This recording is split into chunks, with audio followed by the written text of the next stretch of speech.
Hello, Virgo. It's OMG and this is your tarot card reading for December. So let's have a look at what comes up for you. Let's have a look at what house is mostly impacted or mostly coming up with a message for you, Virgo. December reading. Here we go. It's the 7th house. The area of your life is about long-term significant partners, romantic, business, or family. So significant relationships, it's a relationship reading. Okay. Partnership. What is going on with your partnerships? First card is Cancer. The energy is emotional, sensitive, caring, and loving. It may concern family, a mother, or a child. So your mama, Joe Mama, or Cancer. Okay. Or Cancer. It could be a Libra too. 7th house is ruled by Libra. And so Cancer energy is really interesting, or is at home in Libra, I should say, for the 7th house. Cancer, very interesting energy, very sensitive, very nurturing, very mood swingy, very creative, very, very psychic, and very intuitive. So we'll take that. We got Leo energy, and the energy is flamboyant, dramatic, proud, and passionate. It focuses on the importance of self-belief, purpose, destiny, all that stuff. All that biblical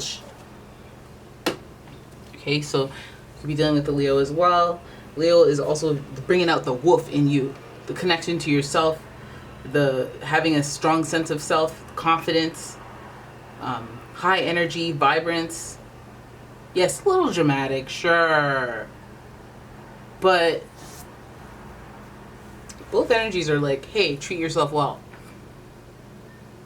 So, let's see what the tarot will say about this whole, because I feel like it's like sensitive relationship stuff, but then it's about you, yourself, and destiny within that relationship.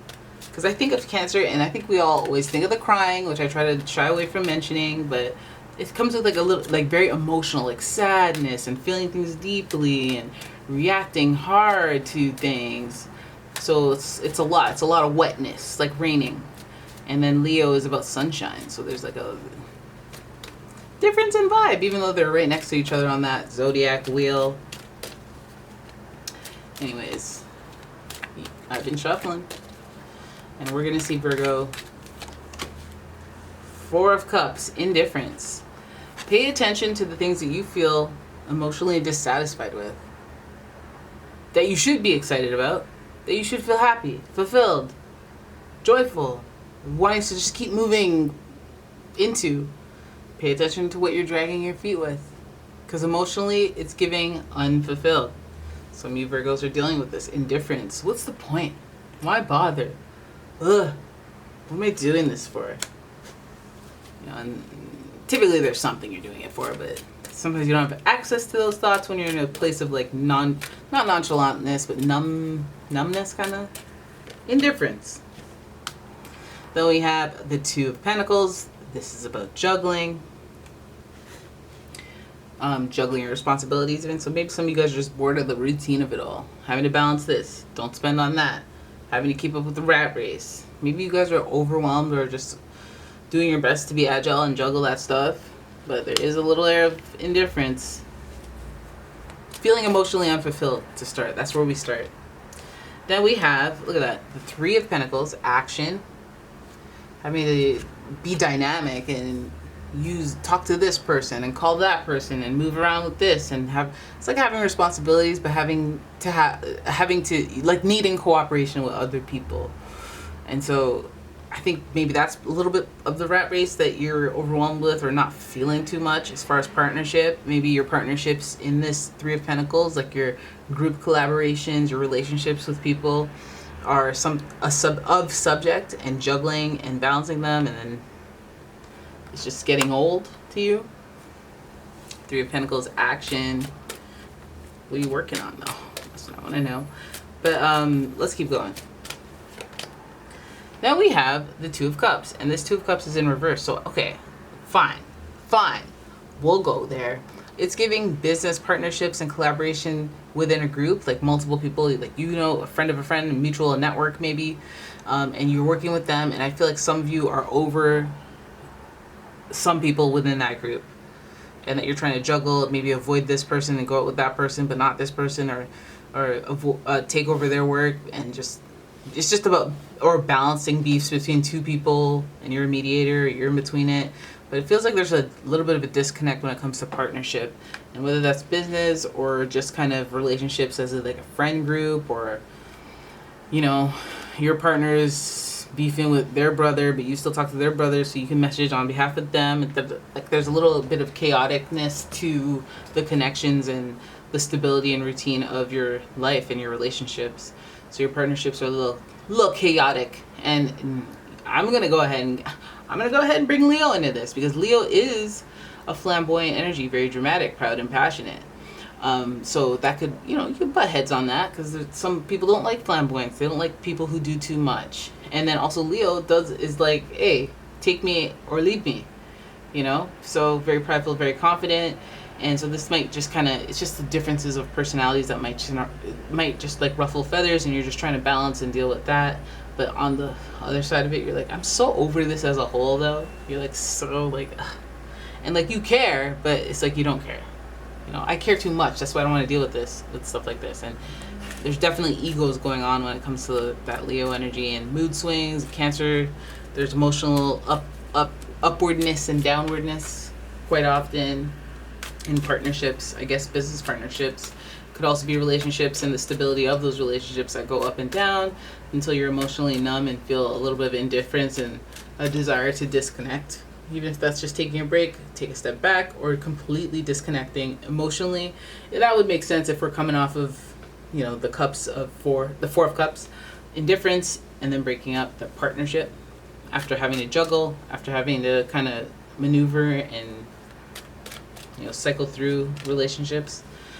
Then we have the Ten of Wands. Finally no more earth or water, but it's the Ten of Wands, and this represents responsibilities and burdens. Again, I feel like this is about balancing relationships, juggling responsibilities, and it's like, maybe I shouldn't say overwhelming, because you guys kind of like organizing things, you like routine, but I think that you're beginning to feel numb to things that maybe wouldn't have bothered you, or would have even excited you, or you would have made you just feel useful. I think the disconnect is something that bothers you emotionally, because we see the two emotional cards are kind of like, ugh. But the Ten of Wands is why. The Ten of Wands represents burdens and responsibilities and all that back-breaking labor you do to get to that home, to get to that castle, to get to those pillows, like you deserve it. You know, like it's a responsibility that you carry with integrity, and you're not unreliable. You're not unreliable. You do the thing. You do it. But it is a burden. It is heavy. And so it can be overwhelming at times. It could have you juggling. It could have you got to juggle, move the weight over a little bit. But it could call for some restructuring that is needed. All this heavy burden. So I want to know a little bit more about the burden, though, to be real. Determination. Okay, so this person has a lot on their plate. This relationship, there's somebody in this relationship. So if this is a group dynamic, one person has a lot on their plate, and they're determined to complete that, or not rely on other people, or some issue with that, like with their portion of work or portion of responsibility, that they're determined, but they have a lot, and it's a burden. It's a little bit of a burden, but they're not quitting, and they're reliable, and they're determined. So, but there's a disconnect maybe in the way that they either communicate that, or like maybe they burn themselves out doing something else and they have no energy for you, or you know what I mean? It's about juggling and balancing, and I feel like this person is determined on one thing or something that they are passionate about and have a sense of purpose and destiny with, and you falling by the wayside. Okay, so some of you feel that way as well. With partnerships, I feel like maybe that's what your indifference is. You have something else that you're passionate about and that you're determined to carry out or action, and then you're collaborating, and there's too many people around you, and you're juggling expectations, and your feelings are getting muddled in the bottom of glass, you know. So I guess this is where it gets exciting with the burdens, the responsibilities, and it's like carry those out. Maybe they are a short-term thing or a long-term thing, but they have an end date. Because the passion though, the determination is there, and there's a lot of reasons behind that passion and determination that maybe other people on the outside don't understand. So there's like, okay, so what do you want then? What do you want? You feel like this is overwhelming. You feel bored. You feel like there are other people involved, and you always have to juggle and manage that. Tell me more. Oh, you don't want things to fall apart. You don't want to deal with complete destruction and uprooting a whole routine that you've worked so hard to maintain. You know, you don't want upheaval like that, and you don't want conflict. So you're not willing to stop that routine. I guess that's what your determination is built on. But I feel like, you know, if you're juggling something at work, maybe you're like, okay, I'm juggling this and that at work, and at work, the people involved is like the most important thing. But I have a kind of a thing going on at home, where I'm trying to keep my household from not falling apart. And there is turmoil, there's conflict, there's upheaval, and I'm trying to hold it back. I'm trying to hold it back because I don't want everything to be burned down. Now, with the Tower being in reverse, it kind of reminds me that, you know, things couldn't possibly get worse. Maybe you're trying to recover or kind of just hold things together in the meantime before you can make a transition. You're determined to get to an end line. Maybe that end line is this whole thing falling down and then being done falling down, or, you know, going through the rubble and finding some belongings of the past, because you're on a mission. You're on a mission. Okay, so Two of Pentacles and Three of Pentacles. I guess I mean, the Pentacles means something tangible, right? Possessions,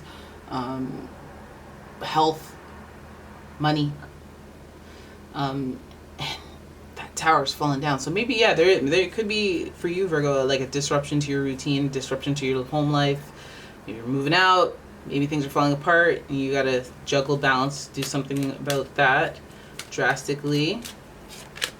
All right, we have the Five of Swords. We have loss. There's something going on. That's why it's almost like the backbreaking labor, the burdens at home are kind of like this: the stress, the loss, the upheaval, the fighting, the conflict, the loss, maybe the pain from the loss, the destructiveness from the loss. This is like having to walk away from something that is just brutal, but not really wanting to walk away from the thing that's brutal, or not really wanting to walk away from the people that are brutal, but it's just for survival. So this is about having to cut your losses. So some of you guys are in this place where it's like you want to walk away from something because you feel like the pressure is like just so much, and then you don't even care. You also don't even care. It's like when somebody's like, we need that thing, we need that project, da, da, da, da. And it's like, you guys have worked me to the bone, and you've rejected me for like 10 raises, and it's like, I don't care. I care about this in general. I was passionate about it. That's why I'm here. But like, I don't care about this right now, and I have other stuff going on in my life that are going upside down, and so I just don't care that much. But I will do it. I will maintain my reputation as reliable. But man, boy oh boy, is a storm brewing inside, where something's about to shake up. So that would suck if you had to like deal with that on your own and not be able to express that a little bit. But I think you are about to be on your way to find opportunity and trust and good feelings again, because these feelings are not gonna cut it. Knight of Pentacles, look on the lookout for opportunity, taking action. I love how you don't sit in your Page of Pentacles era for too long. You don't get curious and then not do stuff about it. You get curious and then you start going, right? And that's that Knight of Pentacles. You're down for whatever. There's some trust that things are going to work out, things are going to go better. Okay, that's good. That your world's going to change. The Angel of Success. That's what you're looking for, is things to just transform you, to realize things. And I think that strong feelings of indifference and breakup and disconnect, it's usually indicators before something is like, okay, now I'm feeling very clear on what I don't want. Even though I don't like the fact that I don't want that or feel indifferent about that, I don't like that, but I'm getting clearer on what I don't want, which is getting me clearer on what I do want. And the world is associated with Saturn, Capricorn. And this is about big lessons like that. Like, you know, big, long storyline. What, a storyline? What is it called? Them long storylines. Like soap operas. You gotta play it out the whole year. Play it out the whole storyline of your life. And it has you realizing things, and that is a success. Even if it's realizing stuff you don't want, you're like, okay, I'm a little one step closer to becoming America's Next Top Model. And I'm building boundaries. I'm building structure. I'm identifying what I like, what I don't like, and that's giving me some sort of like spiritual spine, so that I can be like, oh no, I don't care for that. I already know that. You're done. Or nah, I'm not gonna try getting into zip lining. I already know. I've been through things where I know that I don't like that. I don't even have to think twice. As soon as you said ziplet, I was like, nah. But more, okay, fine, like education. Fine, you went to school. You went to school for years. You went to post-grad. You went to worked. You went back to school. And now you're ready for the angel of success, because you've been through them trials and tribulations. You've gained experience, and so hey, you know exactly where you're going once you get that tip. Okay. So the world, it's Capricorn energy. You might be dealing with one of them. It's very motivational, those ones. Those will pull you out of a funk. They work hard, they play hard, they will pull you out of a funk. That's like your uncle, Capricorn, to the Virgo. That's your uncle. It's your daddy. Right? But that 10 of Wands, 9 of Wands, I'm really more like happier about that, because the Wands is giving us action, and it's giving us excitement and inspiration, joy. That aligns more with that Leo sentiment. But the 4 of Cups was scary, because it was like, I'm bored, I don't care about nothing. That's like a notch before depression. So I was like, okay, good. Well, at least there's some sort of fight in you, because there's loss, there's challenges, there's conflicts, and there's a desire for disruption to your routine. I know Virgos, they'll change everything. They'll change the whole apartment. They'll change the whole design when they're like, you know what? Done. I'm done. They'll hold out for a long time and suffer to prove a point. But when they're done, they'll be like, okay, done. We're switching this up. I'm shaving my head. We're doing other stuff. I'm not on that type of time now. That's how they do, right? So anyways, there it is. That's your reading. I hope you guys enjoyed it. If you did, please give the video a thumbs up and subscribe to the channel. Leave a comment, share the video. And check out my Etsy shop. I got candles. You like candles. You like tarot? You like candles. Have a look. Right? Etsy link is in the description. And I will see you guys in the next one. Bye-bye.